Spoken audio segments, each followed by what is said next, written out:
नमस्कार, मैं हूं सौरभ शर्मा। नरेंद्र मोदी पर एक नया सर्वे आया है। आप कह सकते हैं कि एक नए किस्म का सर्वे आया है। देश में इस वक्त जो माहौल है उससे एक बात बिल्कुल साफ है कि हर किसी के निशाने पर और हर किस्म के अपशब्द से नवाजे जाने वाले अगर कोई शख्स हैं तो वो नरेंद्र मोदी हैं। चुनाव की स्पीच हो, सीबीआई ईडी का एक्शन हो, विरोधियों के निशाने पर नरेंद्र मोदी। अब कोई नरेंद्र मोदी को हिरण्यकश्यप कह दे रहा है, राक्षस। अभी कहा अरविंद केजरीवाल ने, कोई उन्हें डिक्टेटर बताता है और न जाने क्या क्या कहा जाता है। तो आज हम इस बहस में जाने की बजाय कि किसने क्या कहा, क्यों कहा, हम इस सर्वे से आपको यह बताएंगे कि इसका देश के लोगों के मन पर, नरेंद्र मोदी की इमेज पर कैसा प्रभाव पड़ रहा है। मसलन अगर इस नैरेटिव की लड़ाई में नरेंद्र मोदी वाकई पिछड़ रहे हैं तो देश में उनका प्रभाव घटना चाहिए, राहुल गांधी का प्रभाव बढ़ना चाहिए। क्या सर्वे में यह दिखाई दे रहा है? महंगाई और बेरोजगारी पर इतनी चर्चा देश के बुरे से बुरे दौर में भी कभी नहीं हुई जितनी आजकल की जाती है। लेकिन क्या लोगों के खर्च करने के तरीके पर इसका कोई असर दिखाई देता है? अगर मोदी सरकार को अर्थव्यवस्था चलानी नहीं आती, जैसा विपक्ष आरोप लगाता है, तो लोगों को भी यह महसूस करना चाहिए। जो रायशुमारी हुई इस सर्वे में, उसमें क्या पता चला? इस सरकार के अगर कोई ऐसे काम हैं जो जनता को याद हैं या पसंद हैं, तो वो कौन से हैं? कुल मिलाकर आम चुनाव से एक साल पहले पार्टियों का परसेप्शन मैनेजमेंट और लोगों का सेंटिमेंट क्या कह रहा है, इस सर्वे के जरिए हम आपके सामने रखेंगे। सबसे पहले सीधे मेहमानों के पास चलते हैं, आपका परिचय करा दें। हमारे साथ प्रेम शुक्ला जी जुड़ रहे हैं भारतीय जनता पार्टी से। प्रेम शुक्ला जी, स्वागत है आपका। अखिलेश प्रताप सिंह जी हमारे साथ कांग्रेस पार्टी से हैं। अखिलेश जी का स्वागत है। और प्रदीप गुप्ता जी, एक्सिस माई इंडिया के फाउंडर और सीएमडी। प्रदीप जी, आपका बहुत स्वागत है। और ये प्रदीप जी का सर्वे है जो हम आपके सामने रखना चाह रहे हैं। तो पहले जो इसका आंकड़ा है वो मैं आपके सामने रखूं, मैं जरा सा बता दूं, आगे डिटेल में खुद बात करेंगे प्रदीप जी इस पर। वो ये सर्वे करते हैं मंथली बेसिस पर, उनकी एजेंसी, और इसको कंज्यूमर सेंटिमेंट इंडेक्स सर्वे कहा जाता है। Consumer sentiment index. और हर महीने के बाद जो है इसमें 5 बड़े पैमानों पर जनता की राय ली जाती है। यानी वो इंडेक्स जो है वो 5 सब इंडेक्सेस हैं, आप ये कह सकते हैं। और उसमें फिर देखा जाता है कि जनता के मन पर या जनता के का जो खर्च का तरीका है या सोचने का तरीका है, देश के उस वक्त के बड़े मुद्दों पर वो कैसे परिवर्तन कर रहा है। तो जो पहला प्रश्न था इस सर्वे का, इस कंज्यूमर सेंटिमेंट इंडेक्स का, वो ये कि इस वक्त देश की जनता के सामने, जिनको वो मानते हैं देश का सबसे ज्यादा प्रभावशाली व्यक्ति कौन है।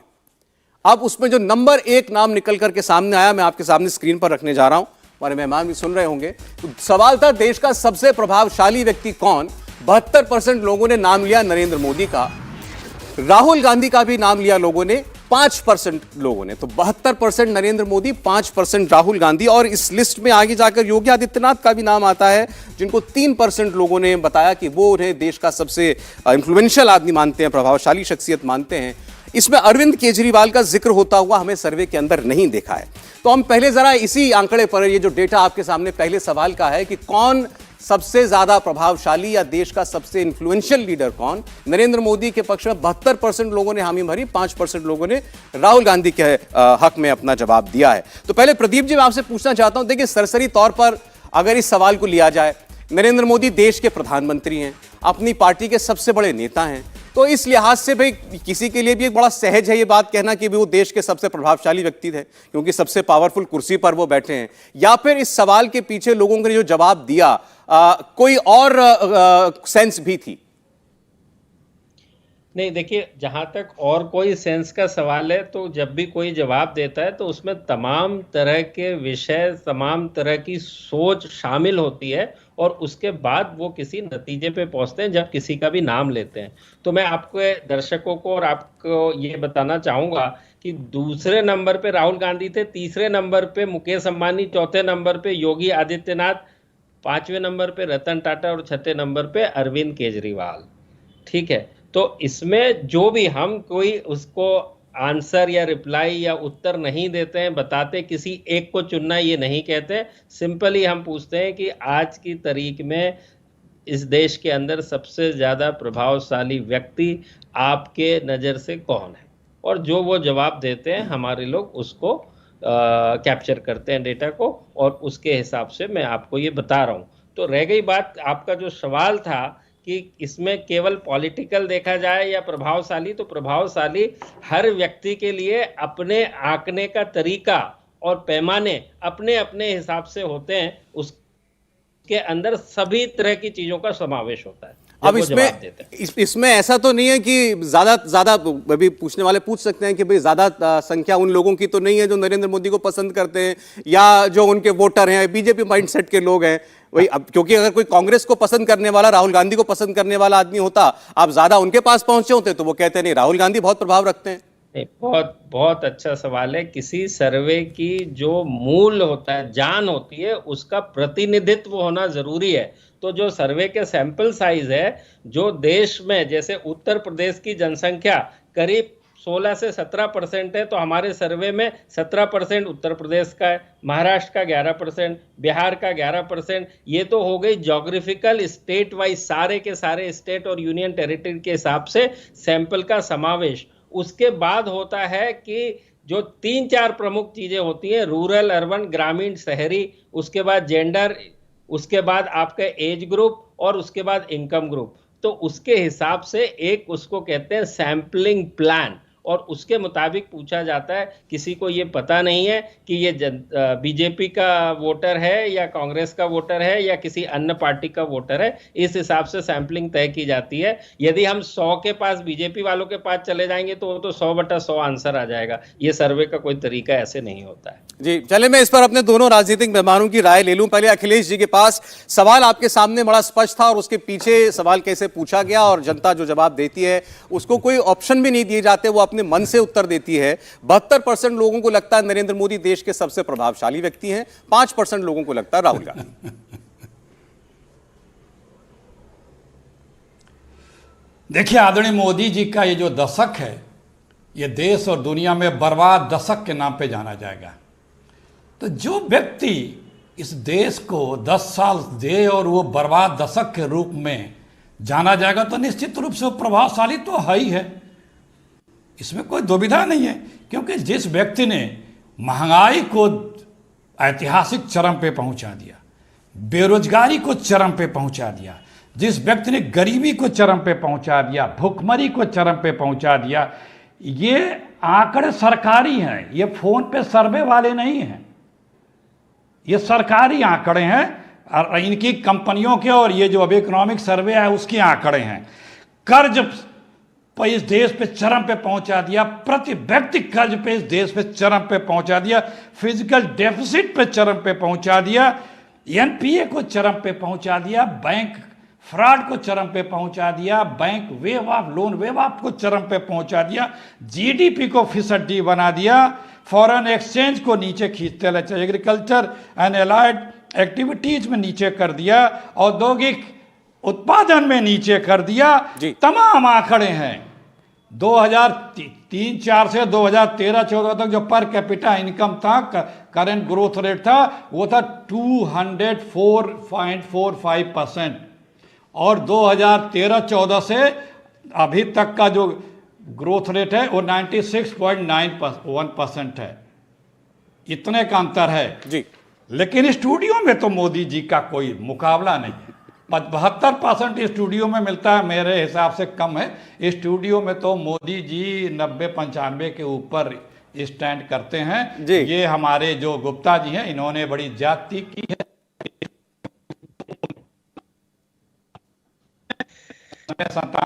कम नहीं है। हर व्यक्ति पे जो कर्जा है, हाँ जी, पर व्यक्ति जो आए, मोदी तो 42,000 था, अब जो है 1,09,000 करोड़ हो गए।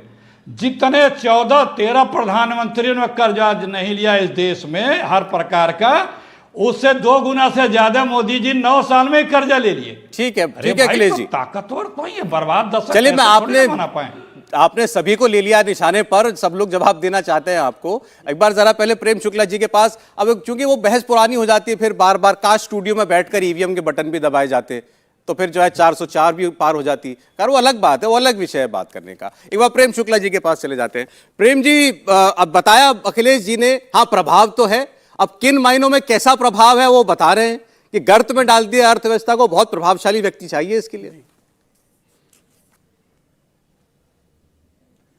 देखिए, आदरणीय अखिलेश जी की के इस बयान से यह भी सिद्ध हो गया कि कांग्रेसियों की हताशा चरम पर है, उनकी कुंठा चरम पर है, उनका पराजय बोध चरम पर है, उनकी खींच चरम पर है। आदरणीय प्रदीप गुप्ता जी और एक्सिस माई इंडिया एक लब्ध प्रतिष्ठित सर्वेक्षण एजेंसी है और विविध चुनावों में उनका पूर्वानुमान जो है वो अधिकांश मामलों में 100% सत्य रहा है। कई बार हमारे भारतीय जनता पार्टी की हमारी जो अपेक्षा होती है उसके विरुद्ध उनका जाता है परिणाम। दिल्ली चुनाव में हुआ था, लेकिन उनका जो इस तरह का सर्वेक्षण करने की उनकी जो विधि है उसकी वैज्ञानिकता को हम लोगों ने कभी चुनौती नहीं दी। लेकिन हारे हुए व्यक्ति से, गर्त में गिरे हुए व्यक्ति से आप कभी भी न्यायोचित उत्तर की अपेक्षा नहीं कर सकते। ऐसे में जिन आदरणीय नरेंद्र मोदी जी को वैश्विक सर्वेक्षण एजेंसियां भी विश्व का सर्वाधिक लोकप्रिय नेता करार देती हों और वो अमेरिका, ब्रिटेन समेत G7 और P5 जो राष्ट्र हैं उनकी तुलना में अधिक लोकप्रिय हैं, तो अब उनकी तुलना जो है अगर एक हारे हुए नेता से की जा रही है जी, जो कांग्रेस का बहादुर शाह जफर सिद्ध हो चुका है, अब उस बहादुर शाह जफर के जो शायर हैं वो इस तरह की हताशा भरी बातें नहीं करें तो क्या करें? उनके पास विकल्प क्या है? जरा आप सोचकर बताइए सौरव जी। नहीं अखिलेश जी, अगर अपनी बातचीत में ताना ना मारे तो हम ही को लगेगा कुछ कमी रह गई आज, मतलब हमने कोई काम ठीक से नहीं किया, तो इसलिए मैं तो उनकी बात को इतना बुरा नहीं मानता। जी नहीं, बुरा तो हम भी नहीं मानते। जनाब मैंने ताना नहीं माना, मैंने सिर्फ आंकड़े आईना सुनाए दिखाने हैं। का काम कर मेरे कोई आंकड़े गलत हो तो उसका खंडन करके कोई बता दे। नहीं ठीक है अखिलेश जी, ठीक नहीं, मैंने उसका खंडन करके बता दे। नहीं मैंने आपके मैंने आप जब बोल रहे थे, आंकड़े मैंने तो आप जब बोल रहे थे ये अब आपके आंकड़े आंकड़ों का भारत उत्तर ये सरकार देंगे ना। के हैं। नहीं देखिए, पता नहीं इनको आंकड़ों का आंकड़े इनको आपको पता भी कुछ अगर समझ किसी में आते को नहीं है। आंकड़े झूठ लगते हो तो वो बताए। देखिए भारत, अब आप सुन लीजिए। अच्छा अब आप चलिए सुन ठीक लीजिए। है, वो जो आपने अब आप सर्वे सुन वगैरह को लीजिए। लेकर जो बात सुन की थी, मैं लीजिए, उस पर उत्तर एक बात देता कह रहा हूं, था। छोड़े उत्तर देता हूं। ये मजाक की बात है, गंभीर जो आपने मुद्दे उठाए उनका जवाब वो दे रहे हैं। बोलिए प्रेम जी। हाँ, अब देखिए भारत जो है, जब मनमोहन सिंह की भ्रष्टाचार में आकंठ डूबी सरकार जब यहां से पदच्युत हुई थी, तब भारत वैश्विक अर्थव्यवस्था में 10वें क्रमांक की अर्थव्यवस्था थी। आज वो 5वें क्रमांक की अर्थव्यवस्था है। 2013-14 की तुलना में पर कैपिटा इनकम 2 गुना है। फॉरेन डायरेक्ट इन्वेस्टमेंट पहले की तुलना में बहुत ज्यादा है। इस देश में 11 करोड़ लोगों के पास अपने शौचालय हो गए। 3.5 करोड़ लोगों को प्रधानमंत्री आवास योजना में मकान मिल गया। 80 करोड़ लोगों को वैश्विक इतिहास है, मानवता का इतिहास जब से लिखित प्रारंभ हुआ है तब से कभी दुनिया के किसी भी कोने में लगभग 3 वर्षों तक 80 करोड़ लोगों को मुफ्त का खाद्यान्न किसी सरकार ने दिया हुआ संभव नहीं था। जी ठीक है, संभव करके दिखाया है। ठीक है। तो जिनके युग में भूखमरी सबसे बड़ा, भाई कलावती को वरदान देने गए थे राहुल गांधी, उसके पति ने आत्महत्या की थी, उसके दामाद ने भी आत्महत्या कर ली। और कांग्रेसी इतने कुकर्मी हैं कि जिन लोगों ने संसद में कहा कि हम परमाणु समझौता कलावती के लिए कह रहे हैं, उसके यहां झांकने तक नहीं गए। तो ऐसे वचन भंग करने वाले लोगों को देश की जनता अच्छा ठीक है प्रेम शुक्ला जी, इसलिए वो लोकप्रिय कैसे? देखिए चूंकि अखिलेश जी ने जो सवाल किए, जो सवाल उठाए देश की अर्थव्यवस्था से जुड़े हुए थे, देश की प्रगति से जुड़े हुए थे, तो ये ऐसा नहीं है कि ये सवाल इस सर्वे में नहीं थे। आपने भी उनके उत्तर दिया, आगे और मौका मिलेगा। लेकिन प्रदीप जी अगर कुछ कहना चाहें, चूंकि सर्वे पर ही काफी कुछ कह दिया गया था यहां पर, तो प्रदीप जी।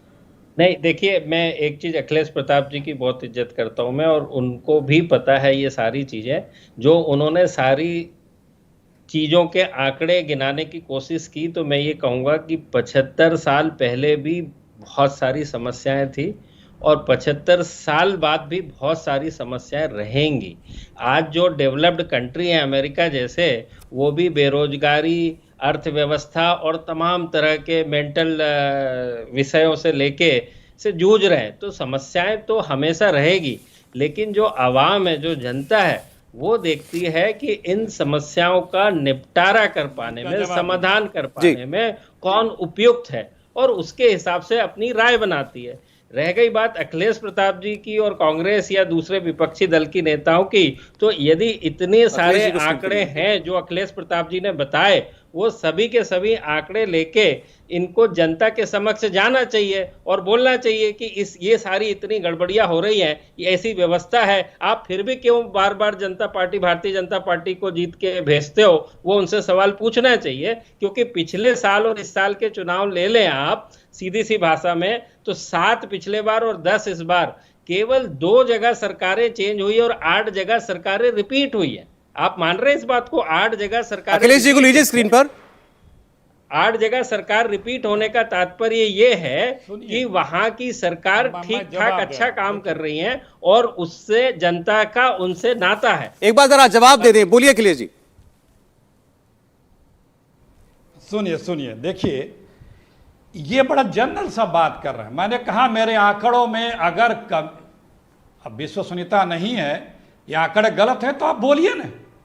मेरे आंकड़ों का खंडन करने का साहस नहीं है। उसके बाद ये कह रहे हैं, एक मिनट प्लीज, कह रहे हैं कि ये तो समस्या हमेशा नहीं है। हम सही बात है, लेकिन तुलना होती है, तुलना होती है कि पिछले रिजीम में क्या था और आपने क्या किया। आपने बनाया है कि डुबोया है? मैंने दिखाया कि आंकड़े बता रहे हैं कि आपने डुबो दिया है। दूसरी बात, ये हमेशा से लोग कहते हैं, बीजेपी के लोग 2 बातें कहते हैं और उनके लोग, कि अगर आप असहमत हैं तो कोर्ट चले जाइए और हम जीत रहे हैं। भैया अगर कोई गलत हो रहा है, आप कार्रवाई नहीं करें तो सत्ता में क्यों बैठे हैं? आपका धर्म है, यदि आपको कर्तव्य है कि उस भ्रष्टाचार या करप्शन या क्राइम पे आप कार्रवाई करें। आप जो कहते हैं कोर्ट से। दूसरी बात है जो इन्होंने अभी कही कि सरकारें जीत जा रही हैं, ठीक है जीत जा रही हैं, इसमें कोई दुविधा नहीं है, लेकिन क्या जीत जाने का मतलब ये हुआ कि देश आपकी जागीर हो गई? आप जैसे चाहे वैसे देश को रौंद के बर्बाद करेंगे? ठीक है, हम सही बात न उठाएं, हम ये न कहें कि आंकड़े ये बोल रहे हैं ये सच्चाई है। हम क्या ये न कहें कि आपने ये वादे किए थे, आपने उन वादों पे झूठ बोला, झूठ साबित हुआ और आपने वादों। अच्छा, ये बात अखिलेश जी आप हमेशा कहते हैं कि चुनाव जीत जाने का मतलब ये नहीं है कि सरकार सब कुछ ठीक कर रही है। एक मिनट। अच्छा अखिलेश जी, क्योंकि थोड़ा और डेटा है ना, आप ही लोग तो है मेहमान, समय बहुत है बात करने के लिए। देखिए गुप्ता जी, आप मोदी जी ने 3 साल तक शोर मचाया था कि हर परिवार को 2000, मैंने कसम खा रखी, सब कुछ बोला था, आपके वीडियो पे भी है कि मेरे 22 में मेरा प्रण है हर व्यक्ति के पास एक पक्का घर होगा, उसमें एक नल होगा, नल में जल होगा, एलईडी लाइट होगी, ट्यूबलाइट होगी, शौचालय होगा, गैस होगा। जी हो गया सबके पास। अच्छा ठीक, मैं न कहूं अखिलेश जी मैं अगले डेटा पर जा रहा हूं, अपनी बात आप कंप्लीट कर लीजिएगा, मुझे कोई जल्दी नहीं है, लेकिन चूंकि डेटा भी दिखाना जरूरी है, मैं केवल इतना कहूंगा, जैसे अभी आपने कहा ना कि जनता तुलना भी करती है, तो बात यहीं भी तुलना की हो रही है। अब इकोनॉमी को लेकर, बजट को लेकर, खर्च को लेकर सारे सवाल थे इस सर्वे के अंदर। अगले प्रश्न पर हम आ रहे हैं।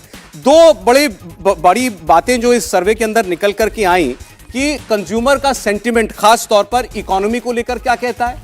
अभी पिछले महीने बजट पेश किया गया, बजट को लेकर लोगों की राय क्या बनी, और मार्केट जिस तरीके से रिएक्ट कर रहा है, स्टॉक मार्केट, चूंकि अडानी का मामला इतना ज्यादा चर्चा में है, तो स्टॉक मार्केट को लेकर लोगों की राय क्या है। तो आपके सामने इन 3 प्रश्नों का उत्तर। बजट पर 52% लोगों ने कहा कि उन्हें लगता है कि ये बजट जो है ये बेहतर बजट है, संतोषजनक बजट है। इसमें 29% लोगों की राय थी कि उन्हें बजट पसंद नहीं आया, संतोषप्रद बजट नहीं लगा। आगे इस सर्वे में यह निकल करके आता है कि कंज्यूमर का सेंटिमेंट इस बात को लेकर आशावादी है। 72% लोगों ने ऐसा जवाब दिया कि 2023 में इकोनॉमी बढ़ेगी, तेज रफ्तार से बढ़नी चाहिए। उसके पीछे वजह वो ये बता रहे हैं कि पिछले कुछ वर्षों के अंदर कोविड को लेकर के, दूसरे रूस और यूक्रेन की लड़ाई को लेकर के, और तीसरा जिस पर अभी अखिलेश जी नहीं सहमत हैं कि महंगाई को काबू में रखने को लेकर के सरकार ने जो काम किया है उससे उनको लगता है कि देश की अर्थव्यवस्था को गति मिलनी चाहिए इस साल। और तीसरा सेंसेक्स, अभी 58-60 हजार के बीच हमारा जो सेंसेक्स है वो ऑसिलेट करता है 60-61 हजार के बीच में। 43% लोगों को ये लगता है कि सेंसेक्स अभी इस साल 70 हजार तक भी जाएगा, यानी 10,000 अंक सेंसेक्स अभी और चढ़ सकता है। तो ये इस सर्वे के अंदर जो 10,000 से ज्यादा लोगों की राय ली गई थी, ये उनका सेंटिमेंट है जो भी आपको निकल करके यहां पर दिखाई दे रहा है। एक बार मैं चाहता हूं इस पर पहले हम प्रदीप जी की राय ले लें। प्रदीप जी, अब ये तीनों जो प्रश्न थे आपके, ये इकोनॉमी से कहीं ना कहीं जुड़े हुए थे, जिसको लेकर सबसे ज्यादा सवाल विपक्ष के होते हैं। अभी आंकड़े गिना रहे थे अखिलेश प्रताप सिंह जी, अब वो आंकड़े अगर आपका जो रिस्पोंडेंट है वो बेहतर ना जानता हो, लेकिन वो अपना अनुभव तो जानता है। महंगाई बढ़ी है तो उसी को महसूस हो रही है, बेरोजगारी अगर उसे घर में नौकरी नहीं मिल रही है तो उसी को सबसे ज्यादा पता चल रहा है। मैं वही कह रहा हूँ कि जो सर्वे के अंदर बहुत सारी चीज़ें होती हैं वो एक कॉमन मैन के आधार पे वो अपनी राय बताते हैं, वो अपने उनके जीवन में क्या प्रभाव पड़ रहा है, अच्छा बुरा। सर्वे के अंदर सभी चीज़ें, बजट को 52% लोग अच्छा कह रहे हैं, इसका मतलब कुछ लोगों की राय उसमें कुछ भी नहीं है, न्यूट्रल है, और कुछ लोगों की, जैसे आपने बताया 29% लोगों की राय उसमें नेगेटिव है कि अच्छा नहीं मानते 29% लोग। तो ये जो हकीकत है वो सर्वे में साफ साफ निकल के आ रही है। रह गई बात अखिलेश प्रताप जी की, तो आंकड़े जो उनके हैं वही तो मैं कह रहा हूँ कि वो क्यों ना बोले, वो बिल्कुल बोले, और यहाँ भी बोले और जनता के समक्ष भी बोले, और जो भी व्यवस्थाएं है सरकार की वहां पर भी जाके बोले, हर प्लेटफॉर्म के ऊपर बोले, उसमें कहाँ दिक्कत है? नहीं, उनका तो सवाल, उनका तो आरोप ही है कि बोलने ही नहीं दिया जा रहा। नहीं, वो उनका आरोप, अभी वो बोल तो रहे, और कैसे नहीं बोलने दिया जा रहा? नहीं, अब वो पार्लियामेंट की बात, मैं अखिलेश जी आपकी पर्सनल बात नहीं कर रहा हूँ, राहुल गांधी जी की बात कर रहा हूँ कि पार्लियामेंट में नहीं बोलने देते, बाहर बोलते हैं तो जेल में डाल देते हैं, मैं उसकी बात कर रहा था। प्रदीप जी बोलिए। वो तो जग जाहिर है, हाँ, मैं ये वो तो कह रहा जग था जाहिर है, कि- वो तो दिखा है, उसमें बताने की क्या आवश्यकता है? जी, सारी चीजें स्पष्ट कर दी गई, उसमें बताने की आवश्यकता है क्या? अच्छा चलिए ठीक है। प्रेम शुक्ला जी, एक सेकंड। प्रेम शुक्ला जी देखिए, बेरोजगारी, महंगाई, ये दो ऐसे मुद्दे हैं जिसको लेकर विपक्ष में हर दल और हर बड़े से बड़ा, छोटे से छोटा नेता आपकी सरकार पर हमलावर रहता है। ये इस सर्वे एक्सेस माई इंडिया के इस कंज्यूमर सेंटिमेंट इंडेक्स के सर्वे के नतीजे हैं, जो कि ये बता रहा है कि इस साल इकोनॉमी से वो उम्मीद कर रहा है, जो ये उम्मीद कर रहा है कि सेंसेक्स भी अच्छा परफॉर्म करेगा। अडानी को लेकर के बहुत सारे सवाल विपक्ष के द्वारा खड़े किए गए उसके बावजूद, लेकिन फिर अगर आंकड़ों को अगर आप लेकर आए तो क्या आंकड़े कंज्यूमर के सेंटिमेंट के साथ जाते हुए दिखाई देते हैं? इस पर हम आगे बात करेंगे। प्रेम जी आपसे शुरुआत करूंगा रिएक्शन लेकर। एक छोटे से ब्रेक के लिए हम रुक रहे हैं, जल्द लौटते हैं।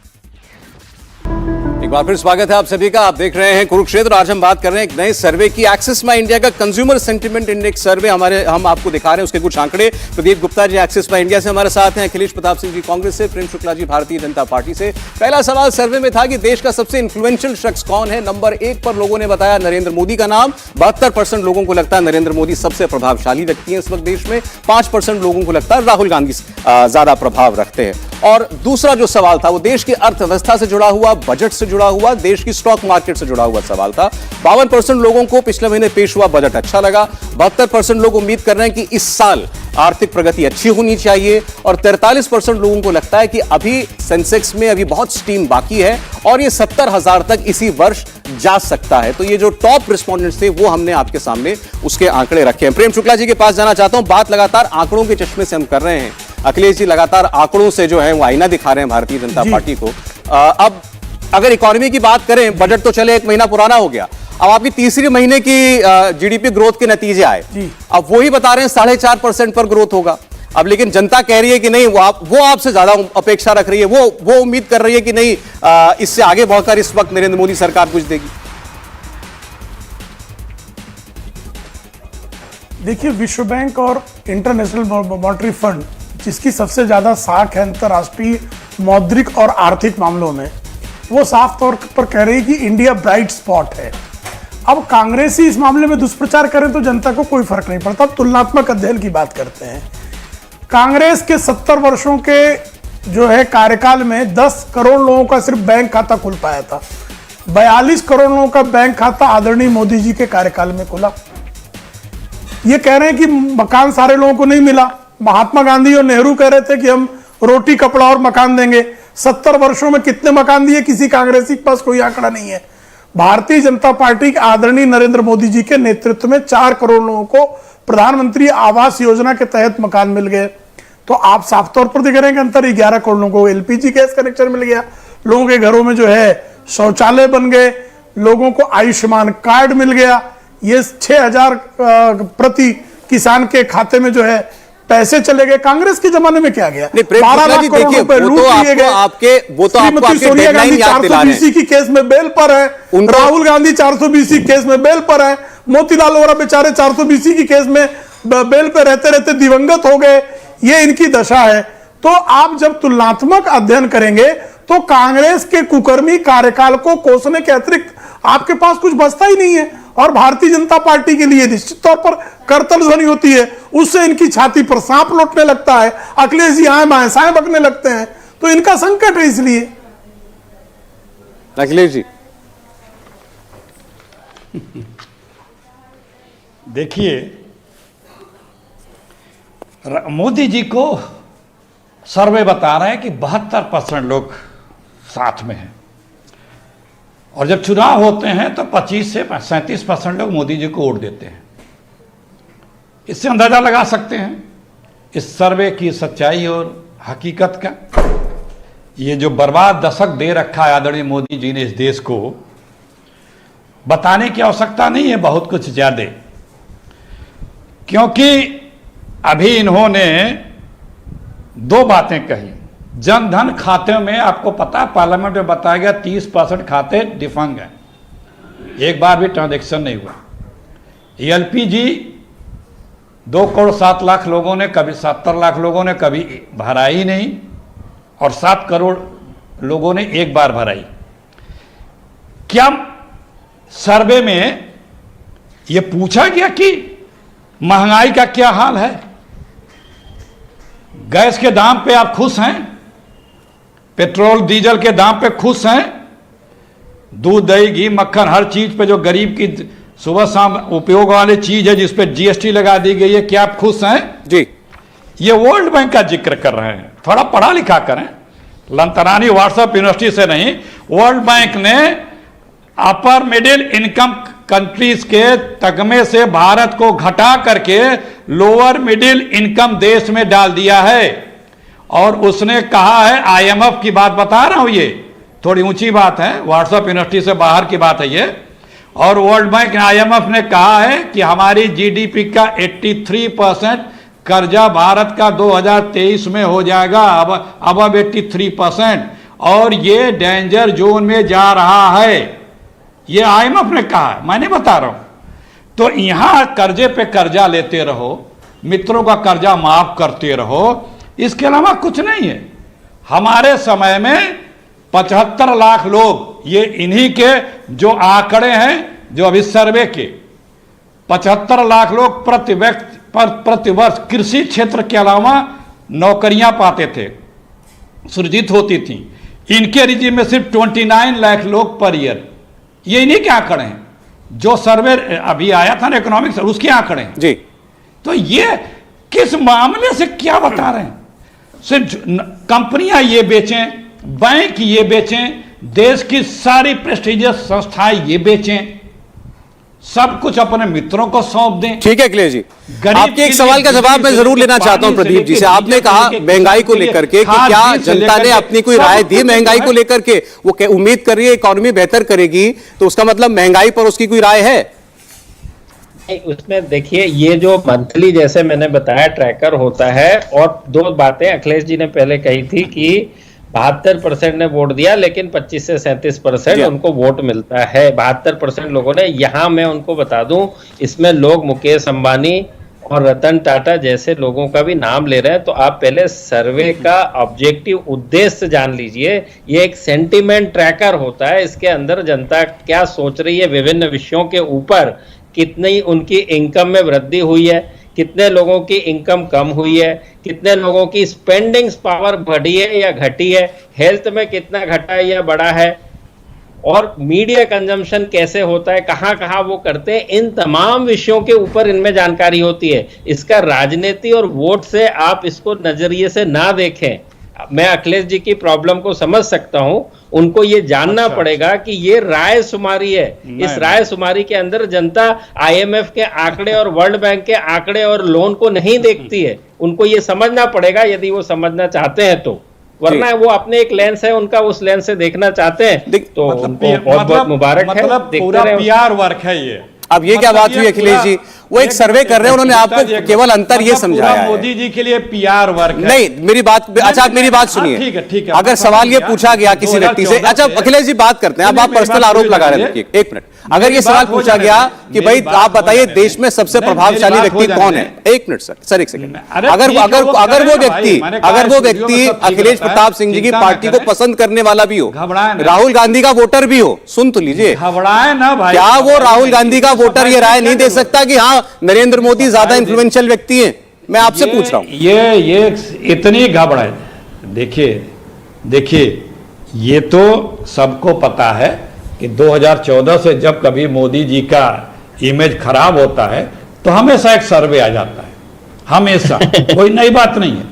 तो सर्वे किस लिए है भाई? ये अगर वो समझ अरे उनका काम है अखिलेश जी कि सर्वे, वो उनकी एजेंसी यही काम करती है, वो सर्वे ही करते हैं, जनता का मूड लोगों तक पहुंचाना ही उनका काम है। अब आप कह रहे हैं वो अपना काम क्यों करते हैं? बोला प्रदीप गुप्ता जी ये सर्वे करना छोड़ करके आप कोई चावल की फैक्ट्री, आप कोई चावल की मिल क्यों नहीं खोल लेते? भाई आप बोलने नहीं देंगे, अब आप पर्सनल हो जाते हैं हर बात पर, इसीलिए आपको टोकना पड़ता है। मैं तो कह रहा हूं करें वो, मैं तो कह रहा हूं। अरे भाई सर्वे पे आप बहस करें तो किस पे मैं बहस करूं? मैं तो कह रहा हूं करें ना सर्वे, कौन रोक रखा है? और आप दिखाइए स्टूडियो में तो गुटी गुटी हाई है, इसमें कोई दुविधा नहीं है। वो कम बता रहे हैं, मैंने पहले ही कहा, मैं कह रहा हूं कि कांग्रेस 10 साल में इस देश को क्या दी, मोदी जी ने क्या दिया? एक चीज कोई बता दें। हमने कानून बना के अधिकार दिए, खाद्य सुरक्षा कानून, गिनिए, ध्यान से सुनिए और गिनिए, अब बताइएगा मोदी जी की सरकार ने क्या दिया।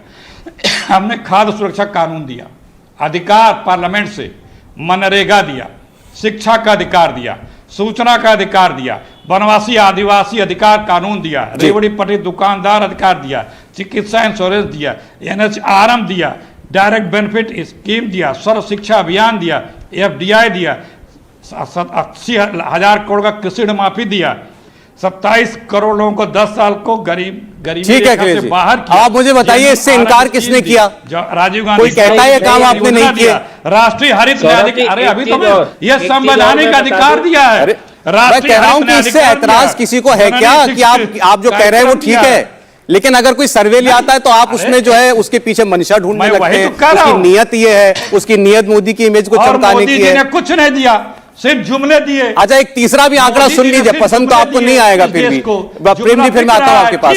इस सर्वे का जो तीसरा हिस्सा है वो मैं आपके सामने रख दे रहा हूं। सवाल ये था लोगों के सामने कि वो कौन सी बातें हैं आखिर इस सरकार की कि अगर वो उम्मीद करें कि इकोनॉमी बेहतर होगी, स्टॉक मार्केट से अच्छे रिटर्न्स की उम्मीद है, तो कुछ बातें अच्छी इस सरकार की याद हों। 3 बातों की ओर लोगों ने अपना रुझान रखा।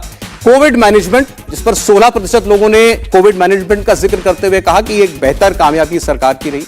14% लोग इस सरकार के इंफ्रास्ट्रक्चर को लेकर जो काम हो रहे हैं उससे संतुष्ट हैं, खुश हैं, और 11% लोग जो वेलफेयर स्कीमें इस सरकार की हैं, घर बनाने की, शौचालय बनाने की, नल से पानी देने की और तरह तरह की स्कीमें, उससे 11% लोगों ने अपनी खुशी जो है वो जाहिर की है। और यही सारा जो परसेप्शन है वो मिल करके जब आप देखते हैं कि वो भी कहते हैं कि उन्हें इस सरकार से उम्मीद है कि वो इस साल और बेहतर इकोनॉमिक फ्रंट पर कर सकती है, तो उसके पीछे लोग ये बुनियाद बताते हैं। प्लस जो पहले जो एक महंगाई का जिक्र आया था, सर्वे में ये भी कहा गया है कि रूस और यूक्रेन की लड़ाई और कोविड मैनेजमेंट के बावजूद महंगाई को काबू में रखने के लिए भी लोग इस सरकार की प्रशंसा कर रहे हैं। नहीं माने अखिलेश जी, वो अलग बात है। प्रेम शुक्ला जी